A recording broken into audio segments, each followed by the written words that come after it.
Broadcasting from the business capital of the world, this is the Podcast Business News Network.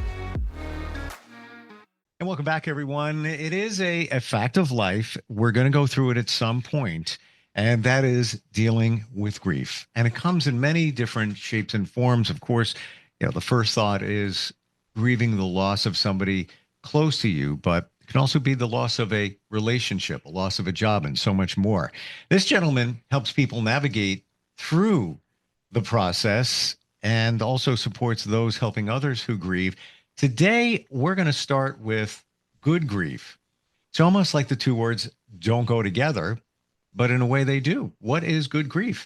Let's bring him in here. He is an amazing grief coach and somebody who supports many. Cam Taylor is with us. Hey, Cam, how you doing? Doing great. It's good to be here.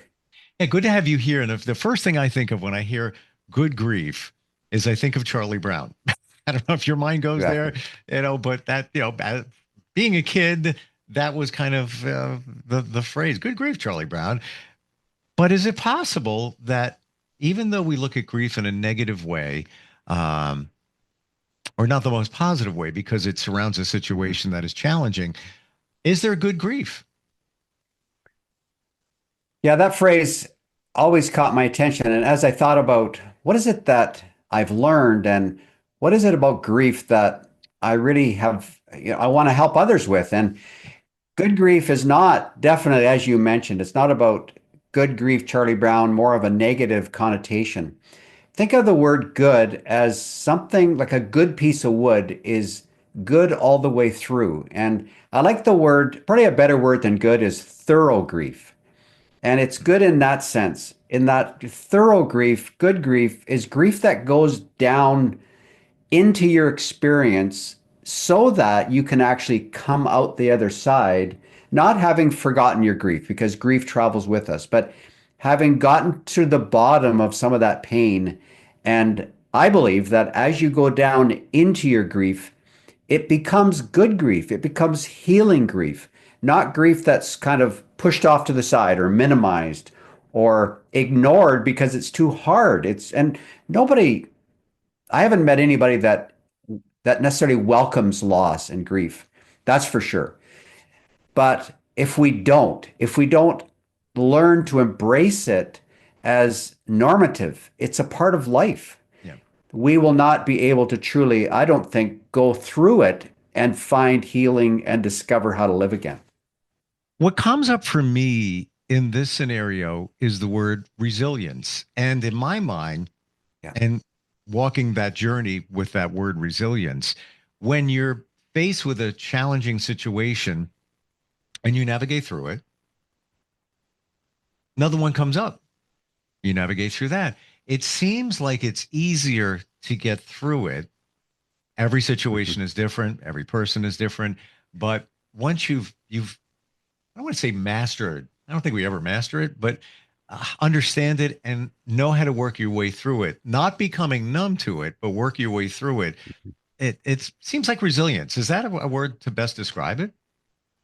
That's a word that I use all the time. And it's very interesting because a friend of mine, right after my wife passed away in 2020, the first book I actually read that was referred to me by a good friend was called Resilient Grief.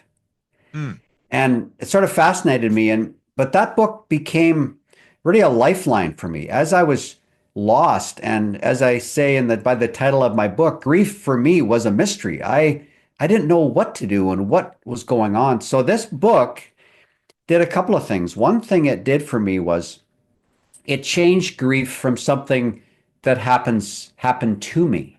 It changed it from being, well, I guess I just have to go through my grief as a passive participant of it. No, that's not it at all. When you put resiliency with loss, you're able to realize, I have agency in my grief. I can actually do something that will help my grief move along and help me to grieve well, grieve thoroughly. And resiliency has become definitely one of those pillars in my own understanding of grief and in my own realization that it can make the difference between getting stuck and actually finding a way to live again, finding a way through and finding that healing. How do you know that you're not just sweeping it under the emotional rug when a grief situation comes up? You know, somebody might say, "Hey, how you doing?" "I'm doing fine, doing okay, get through." Are you really though? Like, how do you identify that you're really going through the motions, and I mean that in a good way, using some resilience to help you navigate through it, as opposed to I'm just numb to it?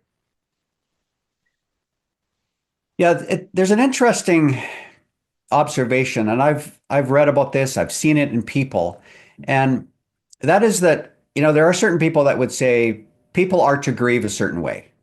And for example, if you're not crying, you're not grieving. And what I've heard about that is that there is no particular outward indications that you're grieving well. There are people that grieve well. They may not necessarily cry a lot, but they still are grieving and they're healing. I think a distinguishing indicator is, and I would use the word stuck, and there's certain, I think, ways to tell if somebody's stuck or not. One is the grief never seems to be reduced or go down in its intensity, and that's a Mm. sign to me that you're not grieving well. And I've got a long list of side effects of people that actually are not grieving well. Things like anxiety, depression, inability to concentrate. They're going back to work, but they can't concentrate, or Sure. all kinds of health issues, heart related, chronic issues, low immune system, and I could go on. And I think that's an indicator that somehow they've bypassed some of that deeper work that they need.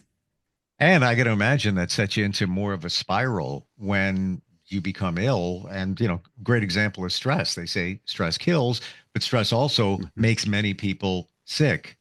When they don't deal with it, gets into the cellular level. It's been proven. When Yeah. you were going through the grief of the loss of your wife, Cam, what is some of the advice that people gave you? And what would you give advice? What would you say to others? Well, let me just go back to resiliency for a minute. And there's a few ways that I define resiliency. And I was actually taught this by others, by books and people and friends. And one is, this whole idea of cultivating gratitude. And it's been proven by so many different people that gratitude is a life giver. It changes your physiology, it helps your mood to kind of lift. And I know that really early on after my wife passed, I would go out on bike rides. Now, I also definitely believe in exercise, and I believe in, we need to get our heart rate up, get our blood flowing, even when we feel absolutely like the lowest we've ever felt. We need to get out and walk and move and breathe. And I would go out on these bike rides, and the 1 minute I'd be crying my eyes out in pain and suffering and these deeper emotions, the next minute I would see a sunset. And I taught myself up to that, before that point, it's okay to embrace the grief, but embrace joy at the same time. And don't think that you can't have joy. You have to always stay in your grief. And there's many of those kinds of tricks. And I think, a huge one is you need to find people that you can actually tell your story to who will actually stop and listen. Those empathetic witnesses that we need when we're grieving, not the people that try to shut us down, that say, I think you've told your story enough times now. No, we need the people that say, how are you doing today? Where is it at? Where are you at in your journey? And for me or anybody grieving to be able to say, you know what, this is a really tough day. And then be able to go on and tell your story. I mean, those are just a few ideas that I've learned are so important to help keep things moving along and living that out. How does someone support somebody else who is grieving? And it could be years later, but you know that based on what they're saying, that there's something coming up for them, big or small. How do you approach them? Like, I feel that many of us are afraid to say something because we don't want to open up the can again, kick the nest. Yeah. Yeah. So we ease back. We want to help. We want to say something. We truly want to support. just being a listener, but we want them to know that we're there. How do we approach that? I think it does. It definitely depends on where the person's at in their grief. And I know you're describing the person that maybe had their loss quite a while ago. And one thing I've learned is that time is no indicator as to where somebody's at in their grief. I've seen people, I lead grief groups on a regular basis. I've seen people come to this grief group 2 years after their loss, and they were exactly where they were almost the day after that person passed away because they didn't deal with it. So how do you respond? I think you respond with your default needs to be just show up, be present, don't have an expectation, and don't probe really too much other than curiosity. And depending on the relationship, you just ask them, so how are you doing? And if it seems like they want to talk about it, just ask some very simple, open questions. And I think a key is let them drive the bus. Let them be in the driver's seat. Do not think that even if you've had an experience of loss, and I learned this early on as well, especially in my work with hospice and learning to be a companion to those that were grieving, is that they don't want to hear my story. And sometimes we think, oh, that's going to help them. I'm just going to tell them my story because I have one similar. I have a loss. And basically it's a rule of say two things and then go back to tell and ask them how they're doing. Say you might want to respond, especially if they ask you, and why do you care? Why are you interested? And I've learned to say, I'm here because I also have had a loss. My wife passed away, 3-4 years ago of kidney cancer, and I've really want to help others. And tell me some of the special memories you have of the loss of your son or your daughter or your wife or your friend. You said what I was thinking, and thank you for confirming it. Let them lead. Let them lead. And yes, we want to show that we understand grief, but we don't understand. We'll never understand somebody else's grief. It could be that they could have had the same situation, a spouse passed. You could have been married the exact same number of years. You could have had that they both passed from the same exact thing on the same exact day, whatever. You're not them. So don't try to be, but show empathy. I understand my spouse passed. I'm going hypothetical. And like you said, now engage them, and it may be a favorite memory. What was your last, a cool memory that you had? Memories always come up. And to your point just a moment ago, that it could be 2 years and it's like the day after. The subconscious mind holds on to pretty much everything. It could be 20 years ago and everything is okay. And then one little thing comes up and then you find, some tears. You haven't dealt with it. Maybe you didn't know you needed to deal with it. But it's there in you. It's there in you. And maybe, for a good reason. I don't know. Yeah, no, for sure. For sure. And I thing that really struck me was, and I learned this from a Stoic philosopher, Seneca. He was talking to a friend of his and he wrote many letters that really have provided me quite a bit of insight. And one of the things he observed is that he had this friend that wouldn't actually name the name of her son who had passed away. And what that said to me and what his advice to those that are grieving, so this is really on the other side, is that if you actually want to attract empathy, you have to actually be willing to talk about the person that you've lost. And there are some people that they can't hardly even mention the name of the person they've lost. Or let's say the situation that they've lost. Maybe they can't even talk about the job that ended or the relationship that ended in divorce. That's going to make it hard for the empathetic witness to support you. So it kind of works both ways. And I know that if I'm the empathetic witness who really wants to support people, I do rely on them to actually be willing just to kind of pull back the curtain a little bit. And because it is a little bit scary, especially if you've been burned before as the grieving person and you've been shut down. I think then we who are trying to support those grieving people, we need to learn to be extremely kind and patient and show them that we genuinely care. by not being pushy or opinionated or giving advice and all those things. Let's go back to some of the beginning points when grief takes place. You personally, I'm sure you got the news that, at some point your wife had cancer. How did you deal with that? That was a very hard day.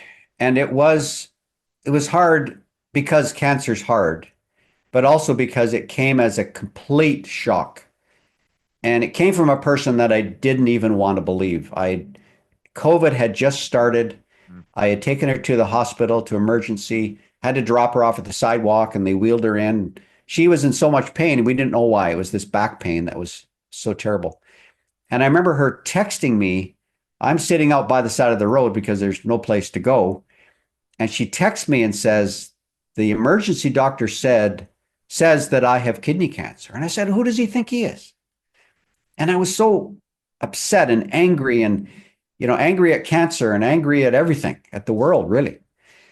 And eventually, well, the next day it was confirmed by her family doctor. And then shortly after that, I was sitting in a parking lot, just kind of, I like to journal. I was a journaler before that happened. Then I really ramped that up.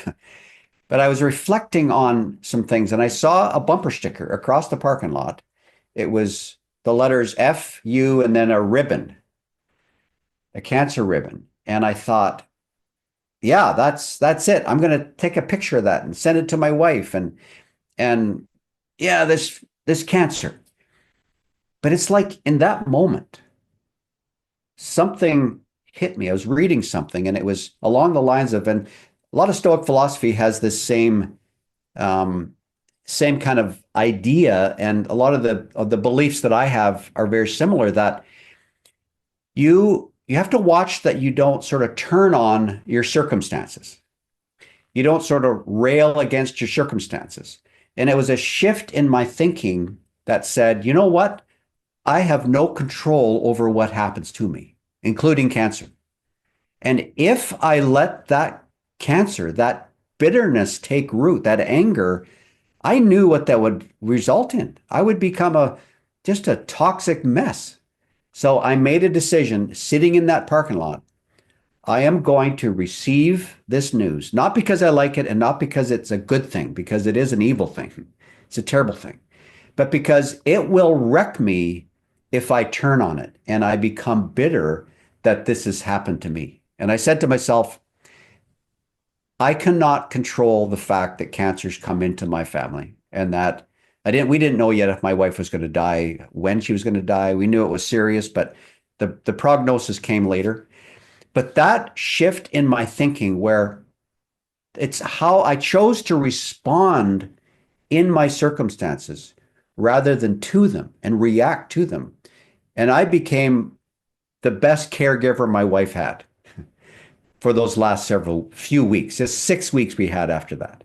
And she'd say to me, you're my favorite caregiver. We had care aides coming in and we had hospice set up at home. And I just felt so much love for her, for the people that were around us, and from the people that I was able to, finish her life with her, along beside her, with a heart that wasn't bitter, that wasn't sort of, and I know it's so challenging, and I'm not saying this is easy, but I think you have to make that choice that says, you know what, life will pass out some pretty rotten lemons, pretty rotten fruit, pretty rotten deals.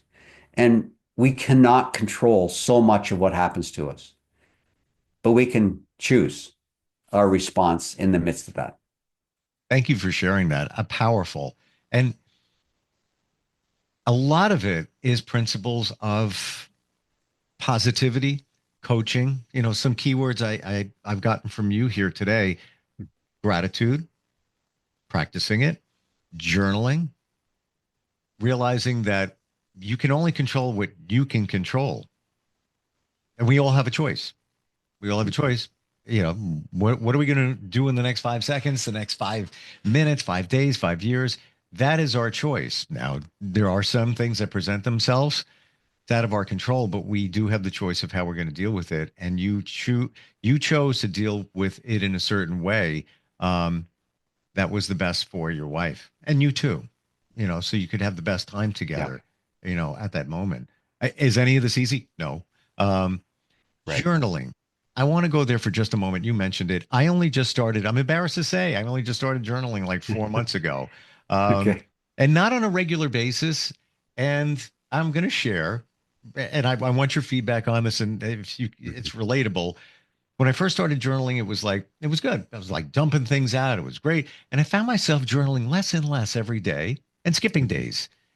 And then I thought, well, why am I doing that? And then I realized that I was journaling negative things instead of Mm. journaling some of Mhm. the positive things. And it was almost as Yeah. if I was that person that we never want to be around, the Debbie Downer, Mm. the nasty Mm. Nancy, those Yeah. people. Oh, here it comes again with more negativity. So I was the negative person in my life. And it Mm. wasn't anything Yeah. bad, but I was journaling negative things Yeah. until I flipped it around.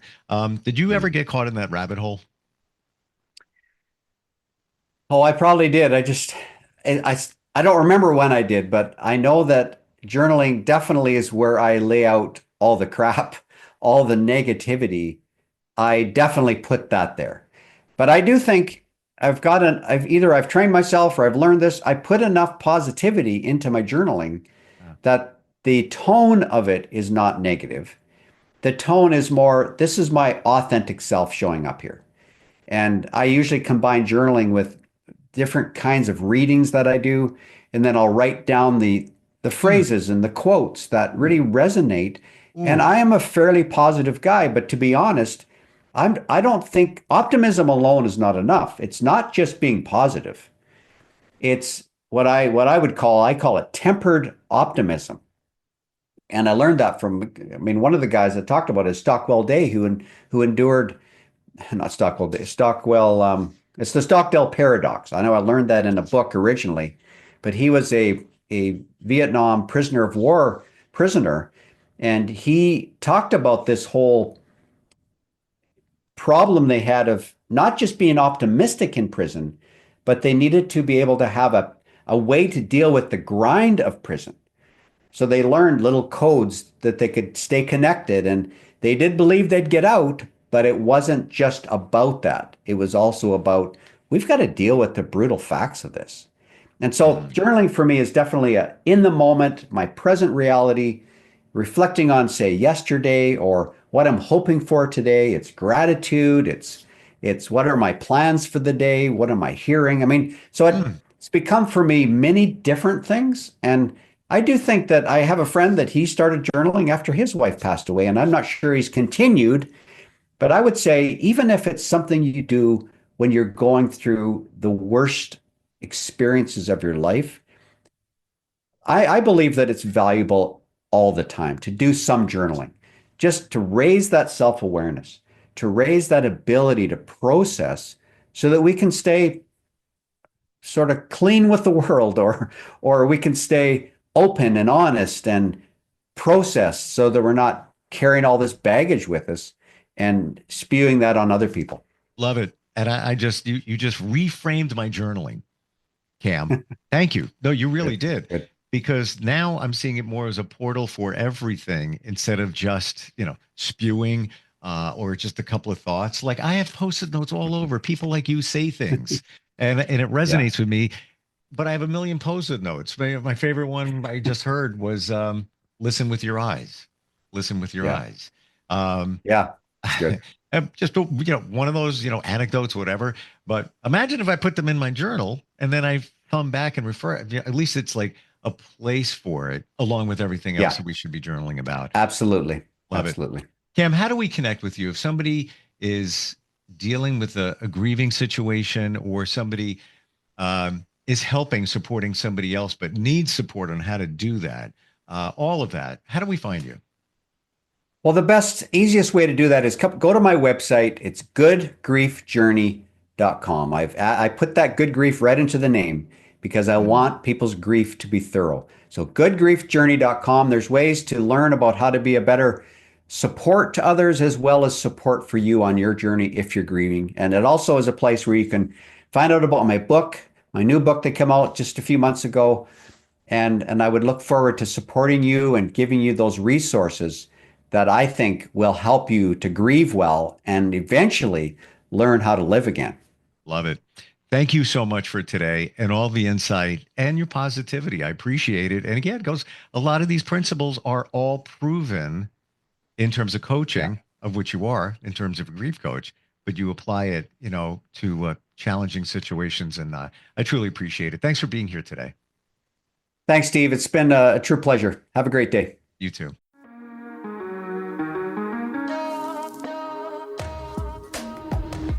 Broadcasting from the business capital of the world, this is the Podcast Business News Network.